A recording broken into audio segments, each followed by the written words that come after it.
भाई अपन तो इतने पैसे चुरा लिए, पर इसे गिनेंगे कैसे? अरे तुम टेंशन काहे ले रहे हो, कल मीडिया ला खुदे पता देगा।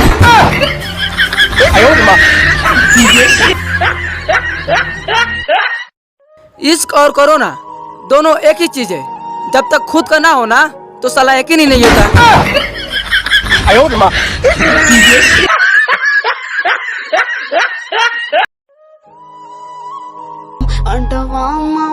सुनील भाई तुम्हारे दूसरे पापा का फोन आ रहा है। अबे मेरे दूसरे पापा का फोन नहीं, मेरे पापा का दूसरा नंबर है।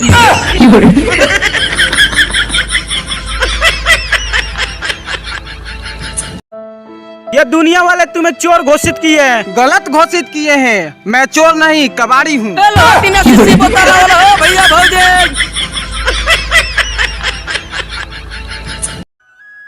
रे कराना सुननिए कि तोर शादी कट गल काहे ला रे? ए बेटिया ला फोन कर कह तो दहेज में गाड़ी दे। फिर ओकरा बाद का भइलर?